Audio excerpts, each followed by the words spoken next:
Nós estamos celebrando Jesus Cristo. Este é o sentido do Natal. Estamos aqui porque Deus, na plenitude do tempo, enviou seu Filho.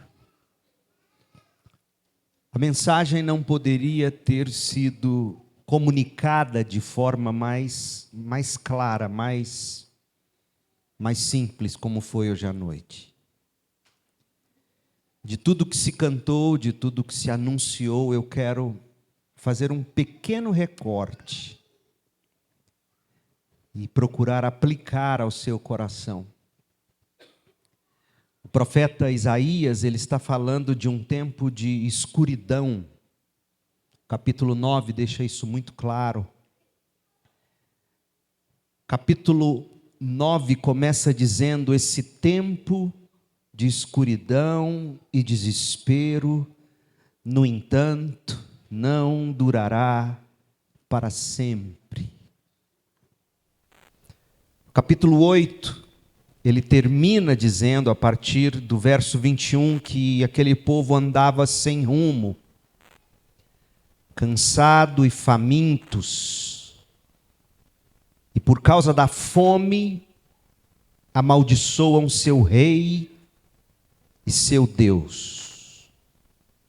Olharão para o céu, depois olharão para a terra, mas para onde voltarem os olhos, só haverá problemas, angústia e sombra e desespero.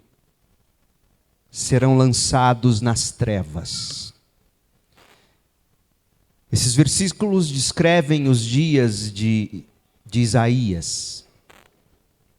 Andavam em trevas porque buscavam nos seus próprios conselhos luz para guiar seus passos, para iluminar seu caminho.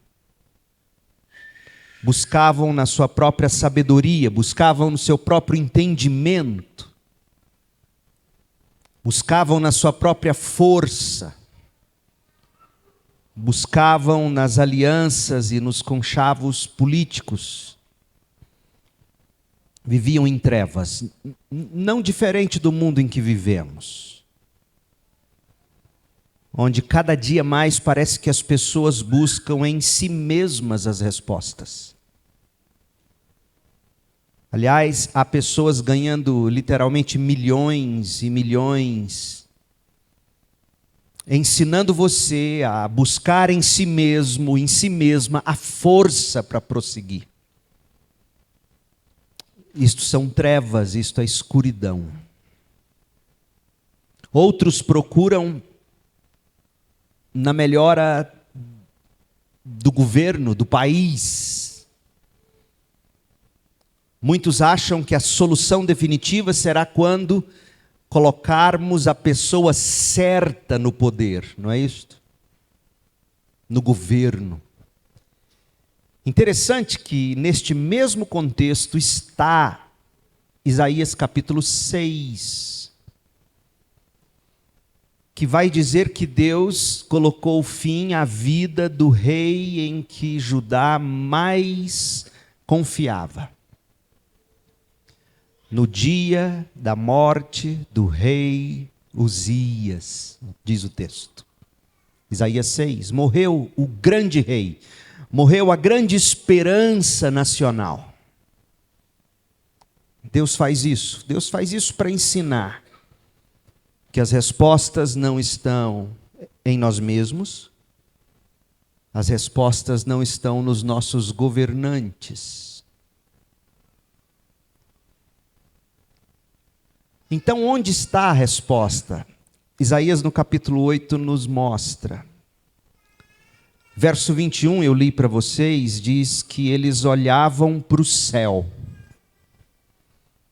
Você pode pensar, poxa, estavam buscando Deus. Não, estavam buscando no que hoje nós chamamos de horóscopos. Buscando nas estrelas, buscando o mapa astral. Literalmente é isto. Porque é assim que acontece. Quando você não acha respostas em si, quando você não acha respostas em alguém sobre você que o governa, você cai no misticismo, você busca seu mapa astral, seu horóscopo, seu signo. A Bíblia chama isso de andar em trevas.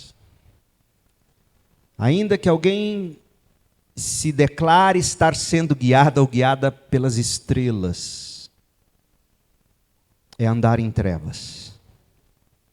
Olharão para a terra, olharão para homens, mas para onde voltarem os olhos só haverá problemas, angústia e sombrio desespero. Serão lançados nas trevas. Como essa palavra é atual, não é verdade? Buscando respostas em si, buscando respostas num determinado presidente, buscando respostas no misticismo, no sincretismo, buscando respostas em homens, buscando respostas em todo lugar, mas onde quer que se olhe, só haverá problema, angústia e sombrio desespero. E o profeta então vem no capítulo 9 e diz: esse tempo de escuridão e desespero, no entanto, não durará para sempre. A terra de Zebulon e de Naftali será humilhada, mas no futuro a Galileia dos gentios, localizada junto à estrada entre o Jordão e o mar, se encherá de glória. O povo que anda na escuridão verá grande luz. Para os que vivem na terra de trevas, uma luz brilhará. A gente usa esse versículo só no Natal, né? Interessante isso. Até porque é a profecia do nascimento de Jesus. Capítulo 7 diz, como vemos ali em cima, o Senhor mesmo lhe dará um sinal, vejam, a virgem ficará grávida, ela dará à luz um filho e o chamará de Emanuel. A gente olha para esse texto, capítulo 9, e a gente pensa só para a época do Natal. Mas se você fizer uma busca no Novo Testamento, você vai descobrir algo muito interessante. Este texto, sobretudo este que eu acabei de ler, o povo que andava na escuridão verá a grande luz, etc. Esse texto não é citado no Novo Testamento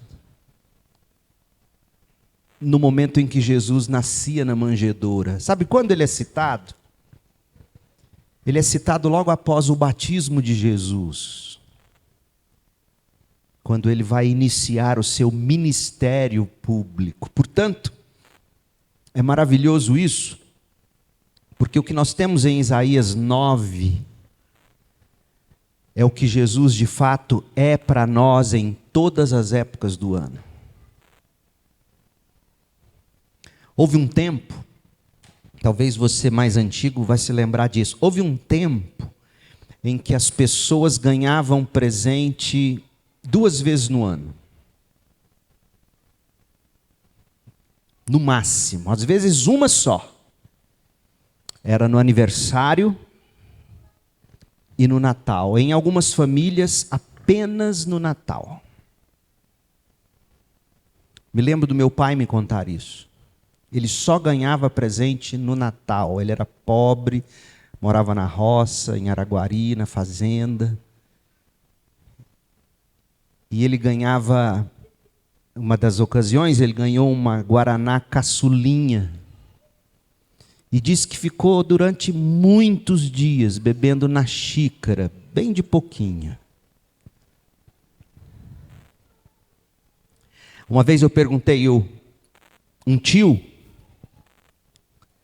Pércio, sobre essa época, ele era o mais caçula, filho caçula, ele disse, é tão verdade que eu guardava o presente, a caixa do presente, o papel do presente, que eu ganhava no Natal, e várias vezes durante o ano eu simulava que eu estava ganhando de novo o presente. Eu desembrulhava o presente de novo, para rememorar toda aquela emoção do presente na manhã do Natal. Isaías 9 é uma espécie de presente que você abre todo dia, o ano inteiro,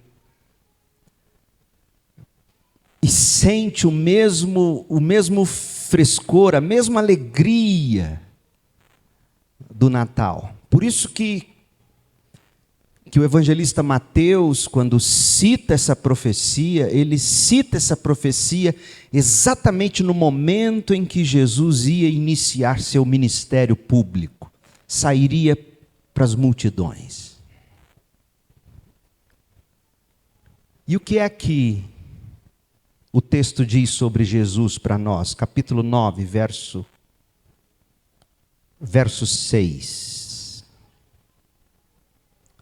Um menino nos nasceu, um filho nos foi dado, o governo estará sobre os seus ombros, ele será chamado de Maravilhoso Conselheiro.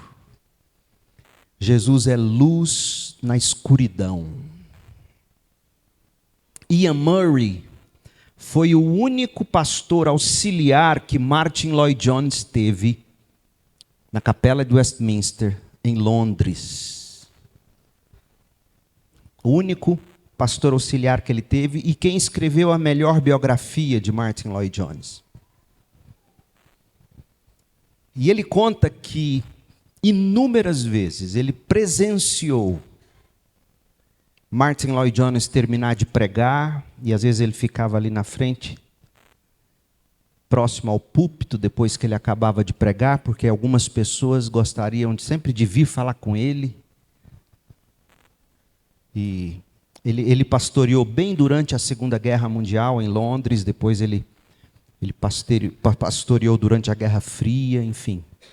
Ian Murray conta que inúmeras vezes ele ouvia as pessoas chegarem próximas ao doutor, como ele era conhecido, porque ele era cardiologista e abandonou a medicina para ser pastor. E eles chegavam próximo a ele e diziam assim: doutor, eu entrei aqui com muitas dúvidas, outras vezes eu entrei aqui com muitos problemas. Mas depois que eu ouvi o senhor explicar a Bíblia, eu recebi, e essa era a expressão que Ian Murray diz que ele mais ouvia as pessoas dizerem: depois que eu ouvi o senhor explicar a Bíblia hoje, eu recebi tanta luz, que eu nem vou precisar marcar para conversar com o Senhor, me esclareceu. A palavra de Deus é isso, ela é luz. Quantas vezes a gente na escuridão, na confusão, na bagunça, a cabeça bagunçada, a gente não sabe que caminho tomar, que decisão tomar,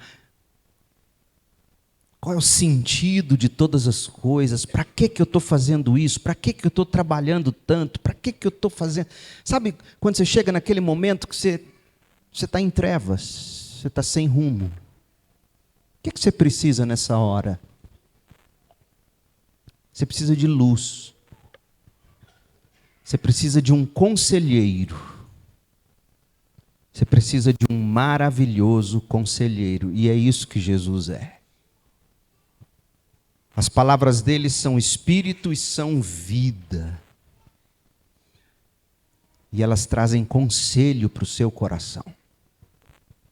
Além de luz na escuridão, o texto diz que ele é liberdade para a escravidão. Ele é Deus poderoso. Porque sabia que o que você mais precisa na vida não é apenas de luz para saber por onde andar. Porque do que te adiantaria, pense comigo, do que te adiantaria ter luz e saber o caminho certo, mas não conseguir sair do lugar, porque seus pés estão amarrados numa bola de ferro, que você não consegue sequer mover o pé do lugar. Isso tem um nome: escravidão. Não é assim que às vezes você se sente? Você sabe o que tem que fazer, porque você tem o bom conselho. Você sabe o que você deve fazer, você sabe a decisão que você tem que tomar, você sabe o caminho que você tem que seguir. Você tem luz o suficiente para saber, mas você não consegue.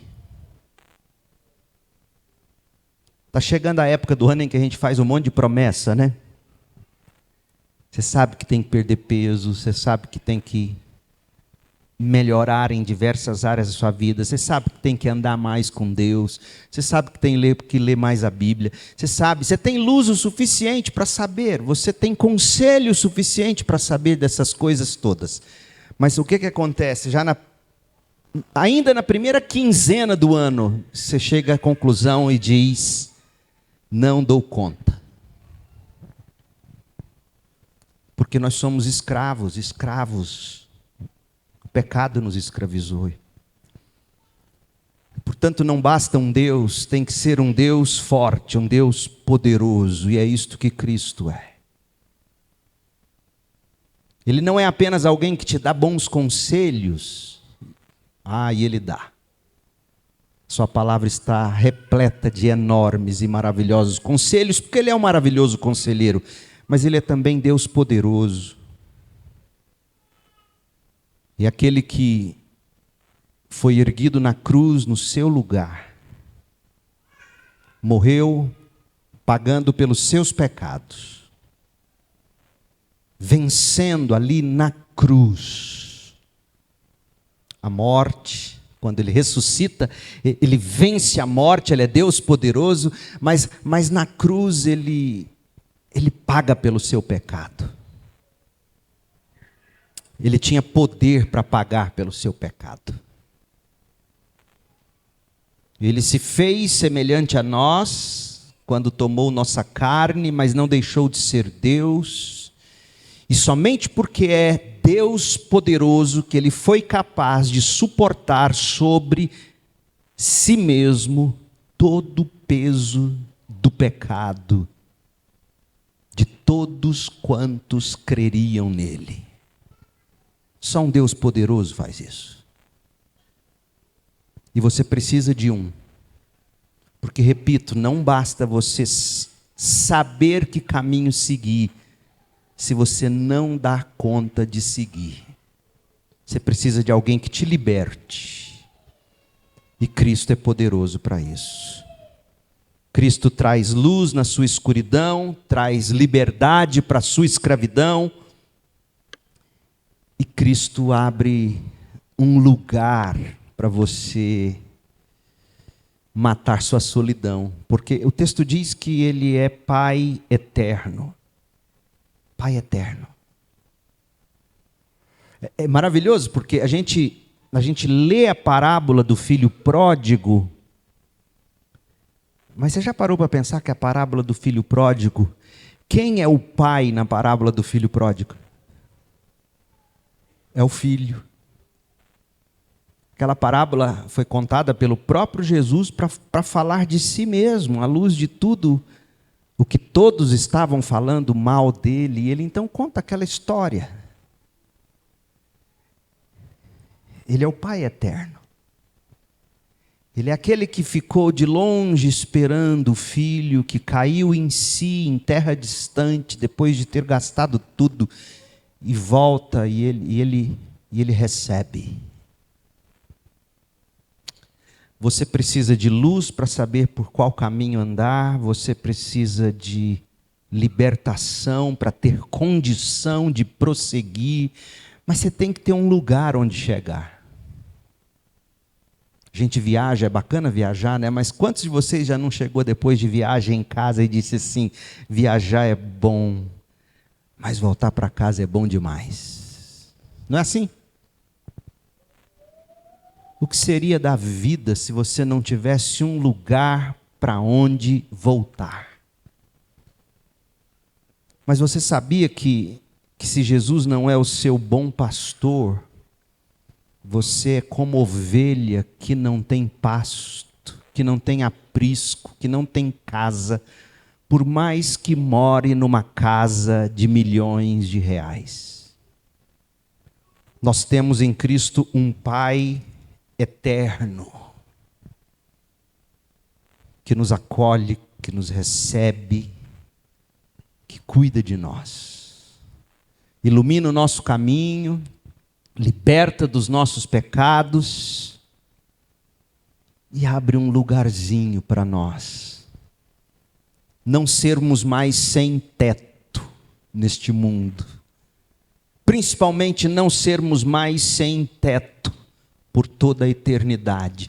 Você precisa desse lugar, você precisa de Cristo. Porque do que adiantaria você saber por onde andar, você ter toda a liberdade e força do mundo para prosseguir, mas não soubesse aonde ir, onde chegar. E se Jesus é o Pai eterno, você sabe o seu destino.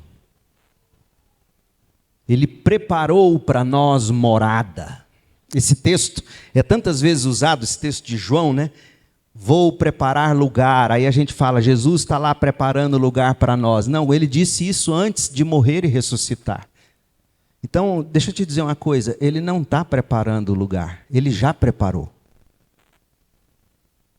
Nunca mais leia esse texto de João para dizer que ele está lá preparando o lugar. Ele já preparou.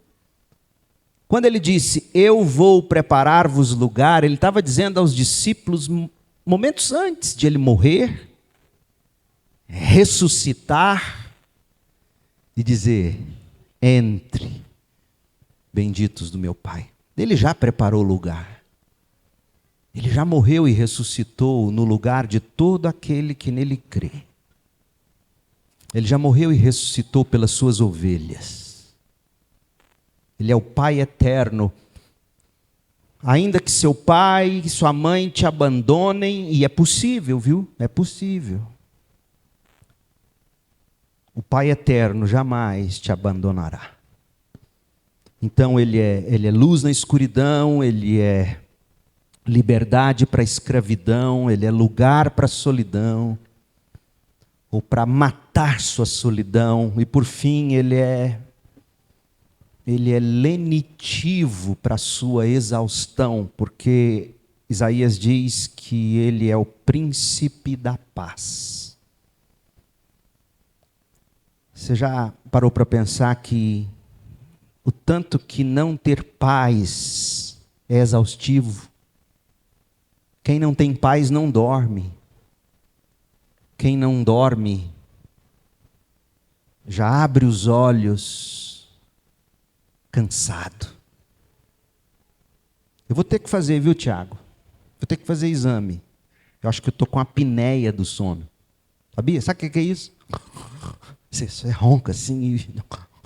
Eu acho que é a Cris, mas ela disse que sou eu. Aí você acorda cedo e pensa, poxa, mas eu dormi 9 horas essa noite, faz as contas da hora que você deitou, a hora que você acorda, dá 9 horas, mas você está cansado. Doutora Camila, minha otorrino, vai ter que fazer o pedido de exame. E eu estou chegando à seguinte conclusão. Camila, você sabia que o Apple Watch lançou agora? Eu vou fazer o teste com o Apple Watch, para ver se tem apneia. O que eu quero dizer com isso? Você acorda exausto, porque você não dorme. Você não descansa. Quanta gente exausta porque não tem paz. Hoje à noite nós estamos aqui para te dizer que você pode encontrar paz com Deus, consigo,